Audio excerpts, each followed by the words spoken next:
The great thing about Hogwarts Legacy is that out of the 23 castable spells that you can learn in game, you may prefer to play with a specific half dozen, whereas I may enjoy casting several others, which 9 times out of 10 they do reach the same outcome, but they do also produce vastly different effects and conjure different animations within combat. But that said, I do think there are some solid core spells and talents in this game which you should consider unlocking and utilizing early in your Wizarding World journey, as they may make you a more effective witch or wizard. So I'm going to walk you through a couple suggestions and recommendations for you to consider early on in the game, and my thanks to Warner Bros here in the UK, who sent me across an early access code last week, so I was able to complete the game and create this guide for you. So hopefully it provides you with some further insight on what best suits your preferences when it comes to spells. But an important thing to note here, you can't just go ahead and unlock all of these spells by just generally leveling up through the game. In fact, with some of these spells I mentioned, in theory, you could play through the main storyline and complete it without even learning all of them. So a few of these spells have no mandatory need nor environmental utility that would otherwise require you to learn it to progress the main narrative. A good example of that being the Bombarda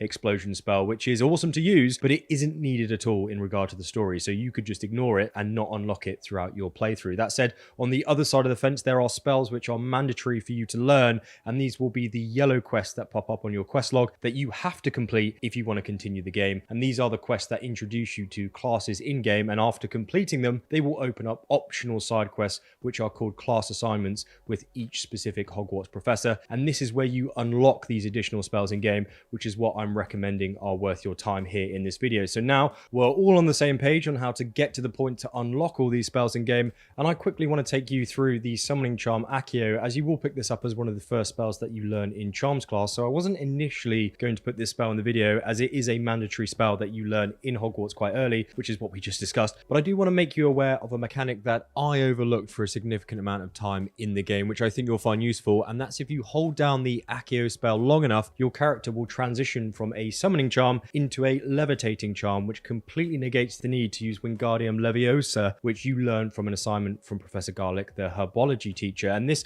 also means you don't need to place Wingardium Leviosa in your spell diamond, but instead use Accio as an offensive spell, as well as an environmental summoning spell and a levitating spell, all wrapped into one, which is really good to know. So you're saving yourself some space in the long run. Now, one spell I would really recommend you unlock as a priority is the world famous Expelliarmus disarming charm that is taught by the Defense Against the Dark Arts teacher, Professor Hecat. And the thing with this one though is you first need to complete the main Defense Against the Dark Arts quest, which will teach you Levioso, and then complete her first class assignment, which will teach you Incendio, the fire making charm. Now, after you've picked up these two, you'll then have another quest pop up, which is her second and final assignment, which is the Expelliarmus charm. And the reason why this is locked behind these other quests is because it's been designed to be such an effective combat spell in this game, because this allows you to ping wands and melee weapons out of enemies' hands frequently, as the cooldown is quite fast comparatively to other spells. And then if you combine this by spending one of your talent points in the core talent tree unlocked at level 5, and specifically put that talent point in the ancient magic throw expertise talent, that will allow you to catch and throw disarmed weapons at enemies, and you can do some pretty solid damage and take an enemy out of the fight for several seconds through this spell and talent, giving you a reprieve and some time to focus on other NPCs in the vicinity. So yeah, make sure you do power through the Defense Against the Dark Arts class assignments for this spell, in my opinion, and I do think you're going to have a lot of fun with it. Now, if this info is helping you out so far, and only if you wouldn't mind, a very swift like down below on the video really helps me out on YouTube, so thank you very much. And do consider subscribing if you're new here. I've got lots more Hogwarts Legacy videos just like this coming to you as quickly as I can make them, so it would be great to have you along for the ride. Now, while we're on the topic of fun spells to use in combat, I also think you're going to enjoy this one. I think it's certainly worth consideration, and that is the Depulso spell, which you can pick up from the Potions Master, Professor Sharp, fairly swiftly comparatively to Expelliarmus, as it's his first assignment that he gives you after you complete the introductory potions class quest. You'll need to consume the Maxima, Edurus, and Focus potion to unlock this spell, which you can brew from your Room of Requirement or simply purchase from the potions vendor in Hogsmeade if you want to complete this quest quicker.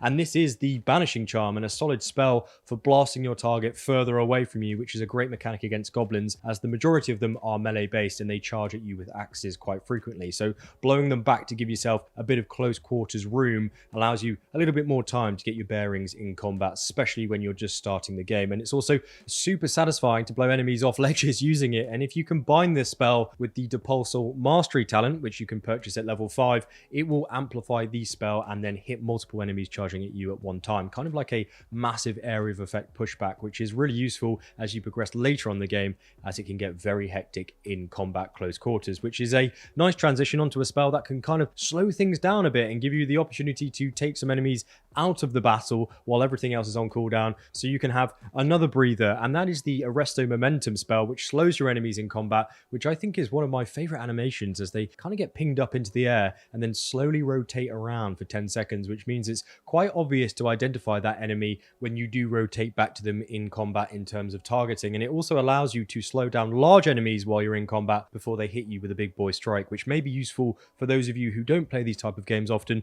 as it allows you a little bit more time to react to incoming attacks. And it also has a wide scope of environmental utility where you can slow moving objects in the world, which, let me tell you, will come in very handy as you explore the secrets of the game. So a lot of great benefits to unlock this one, and you'll need to complete the second assignment for Madame Kagawa, the flying professor, who will require you to complete a few flying quests around the world to unlock it, which is great actually, because it means you get an awesome spell early doors and you can practice your flying skills early as well. Just make sure you complete the Jackdaw storyline at Hogwarts for flying to unlock, which you'll be able to do before level 5. Now, so far, I've recommended spells from each of the color-coded spell categories to give you more of a balanced recommendation, with the purple spells being called Force, red spells being called Damage, and yellow spells being categorized as Control. And I would highly suggest that you have at least one of these type of color-coded spells slotted into your spell diamond while you play through the game. And a good example of not doing this is me dying against this enemy boss in a dungeon because I couldn't disarm his yellow shield orb, as I didn't have a yellow control spell equipped for fast access. I had mistakenly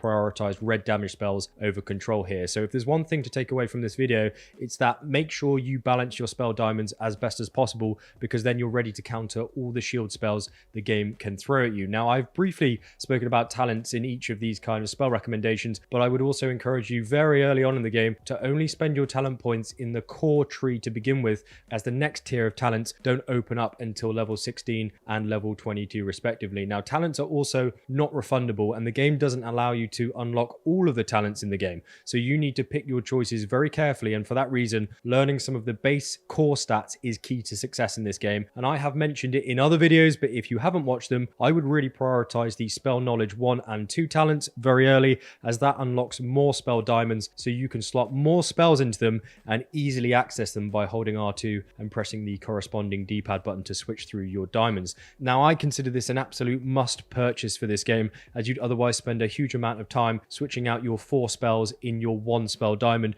which becomes very tiresome. And the sooner you learn how to confidently switch through your spell diamonds earlier on in the game, the more proficient you'll become in combat and the more satisfying this game becomes to play. So after your core talents tree is completed around level 22, you can then tailor your character a little bit more in terms of some of the other trees like stealth or dark arts, as you can have 2 of the 3 unforgivable curses unlocked by level 22, and the room of requirement can all be unlocked by level 17, so you can start branching out your talent point purchases depending upon how you like to play this game. Now, if you're looking for more tips and tricks so you can get the most out of this game, do click the video on your screen right now, and I'll see you there in just a second. But if you're still here, my huge thank you to Nika, who has joined me in early access last week and has scoured the game to get the best info for you. So Butterbeer again is on her, and I'll see you in that next video.